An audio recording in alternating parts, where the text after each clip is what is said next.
Hello, 10th math में आपका बहुत बहुत स्वागत है। ये हमारे पास प्रश्नावली चल रही है 3.2 और इसका प्रश्न है तीसरे का 5वां क्वेश्चन है कि यदि किसी भिन्न के अंश और हर दोनों में 2 जोड़ दिया जाए तो वह 9/11 हो जाती है। यदि अंश और हर दोनों में 3 जोड़ दिया जाए तो वह 5/6 हो जाती है। भिन्न ज्ञात कीजिए। ये सवाल है। भिन्न वही जैसे 21/25, 11/7, 1/7, 9/25 कुछ भी हो। तो इस भिन्न में क्या है, एक तो है अंश और एक है हर। तो इन्होंने क्या काम किया, ना तो दिया अंश और ना ही दिया हर। बस तो हर में कुछ जोड़ के इतना हो जाता और हर में और अंश दोनों में जोड़ के इतना हो जाता। बस इन दोनों से समीकरण बननी है और सवाल हल हो जाएगा। और कोई थोड़ी है। बात समझ में आ गया? कैसे करते हैं। हमें अंश भी ना दिया ना हर दिया, उसमें जोड़ने को तो कह दिया कि जोड़ लो भाई इतना, तो उसकी 9/11 हो जाती है। तो हम मान लेते हैं, माना भिन्न, माना कोई भिन्न है ना, किसी भिन्न का अंश मान लेते हैं कितना है, वो x है। और हर कितना दिया है, हर दिया नहीं है, वो भी हमें मानना पड़ा। तो भिन्न कितनी होगी फिर कहने से, तो भिन्न इसके अनुसार अंश को लिख देते हो। ये तो हो गया अंश, ऐसी तो होता है। और ये हो गया आपका हर। तो कितनी बैठ जाती है, x/y बैठ जाती है। ये आपकी निकल के आएगा रिजल्ट x का और मान का। तो हम रखेंगे x का मान यहां, y का मान यहां। लो जी, ये आंसर हो जाएगा। तो क्या मानते हैं शर्त के अनुसार। तो पहली शर्त क्या दी है भाई, पहली शर्त है कि यदि तुम अंश में और हर में, तो भिन्न तो देखो, कोई भिन्न में कोई भिन्न तो मेरे पास ये वाली है ना, इसमें जोड़ दो। कितने, 2 जोड़ दो, अंश में भी और हर में भी। तो अंश में 2 जोड़ दिए और हर में 2 जोड़ दिए। तो फिर कितनी बैठ जाती है, वो बैठ जाती है 9/11। ओके, अब चलते हैं हम आगे। इसकी गुणा इसमें, इसकी गुणा इसमें कर लो। तो हम पुरानी तरीके से समीकरण बना रहे हैं। और दूसरी शर्त क्या है, देखो दूसरी शर्त का मतलब दूसरी बात है, और कोई बात नहीं। क्या है दूसरी बात, यदि दोनों में अंश और हर दोनों में 3 जोड़ दो। यहां तो जुड़वाया 2, तो हो गई 9/11। अब जुड़वा दिया कितना, अब की जुड़वा दिया उन्होंने, लो ये अब की जुड़वा दिया 3। लो इधर भी 3 और इधर भी 3, तो हो गई 5/6।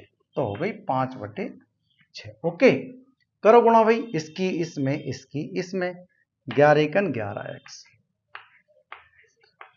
और 11×2 22। ओके, बराबर 9 की गुणा 22 से 9y और 9×2 18।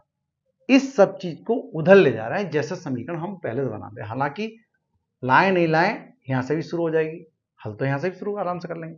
तो कितना, 11x, उधर से ला रहे हैं 9y। हालांकि हमें ले जानी पड़ेगी उधर ही, लेकिन कोई बात नहीं, जैसा आप कर रहे हो वैसे ही करो, जैसा आप करते चले जा रहे हो वैसे ही करो। देखो 11x, जैसा समीकरण बनती है वैसा बना के दिखा रहे हैं हम आपको।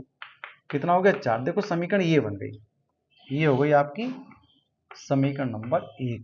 आपके समझ में आ गई होगी। इसी तरह से यहां चलो, 6×6 और 6×3 18 बराबर 5y और 5×3 15।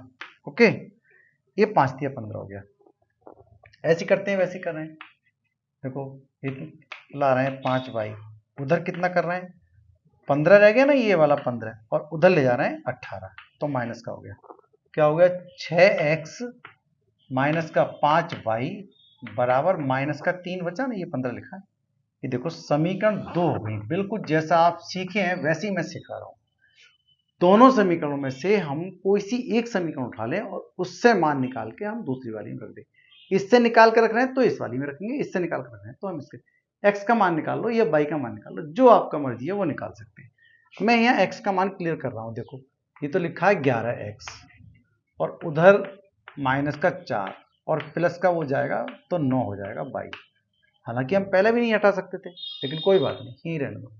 देखो माइनस का 4 प्लस का 9y और बटे कितना, 11। ये आपकी स्पेशल समीकरण कहलाई, जो हमने पहले भी आपसे करके बताई है। ओके, ये नंबर ए डाल दो इसका, ये ए है।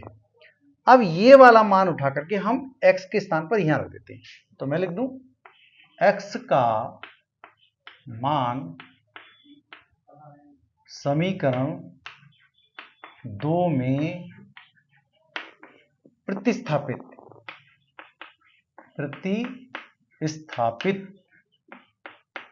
करने पर तो यहां कर रहे हैं 6 और x की वैल्यू कितनी है, यहां देखो -4 प्लस का 9 बाई और बटे 11 है, और ये वाले जो 5 हैं वो ये रखे हैं, देखो 5 बाई, ओके, -3। अब हम हल करते हैं, देखो इसकी गुणा कर लो इसमें, इसकी गुणा कर लो इसमें, तो 6 चौक 24, ओके, प्लस 6 9 54, ये होगा 54 और 22 और बटे कितना हो गया 11 और -5 बाई बराबर -3। देखो इसकी गुणा हम कर सकते हैं, अब इससे करो, इसको हल आराम से करेंगे। ये -24 तो यही रहा, ओके, प्लस का 54 बाई, ध्यान दो 54 बाई, और इसकी गुणा हम यहाँ करें तभी सबके बटे 11 आएगा, तो 11 पंजे 55, ये रहा, और बटे सबके 11। ध्यान दो किस तरह से हल कर रहे हैं, यही तो मजेदार चीजें हैं भाई हल करने की। ये अब 11 की गुणा हम यहां कर सकते हैं, उससे पहले नहीं कर सकते थे 11 की गुणा, ठीक है। देखो कैसे कर रहे हैं, -24 बाई खाली 24 और 54 में से 55 ये है, तो माइनस का बाई बचेगा, बाई बचेगा नहीं, 54 में से 55 घटा दिया हमने, और बटे 11 यहां लेकर के -3 से गुणा कर दो इसकी 11 की, तो ये हो गया, तो उधर भी ले जाए इसे, तो -11 × 33 तो ये रहा, और प्लस का हो गया 24, देखो ये, अब माइनस का y यहां कितना बचेगा, देखो 24 6 और 3 9, तो ये बचा -9, ठीक है भाई, और माइनस से माइनस, तो y की वैल्यू हमारी निकल आई 9, और ये y का मान आप स्पेशल वाली समीकरण रखेंगे तब मजे आएंगे, तो y ये इधर है, अच्छा, y का मान समीकरण a में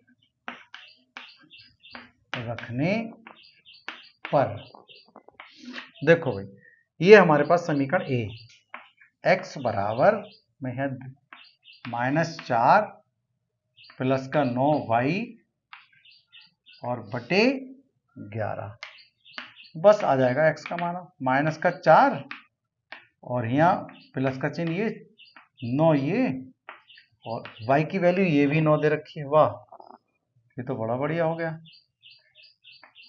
और ये गुणा का चिन्ह, अच्छा, बटे 11, तो x बराबर क्या हो जाएगा, -4 ये रहा, और 9 ने 81 प्लस का 81 बटे कितना 11, तो x की वैल्यू कितनी आ गई, 81 में से 4 घटा दो, तो 7 7 77 बची, ठीक है भाई, और बटे 11 7 77 आ गया, तो x की वैल्यू कितनी आ गई 7, और y की वैल्यू कितनी आ गई, ये 9।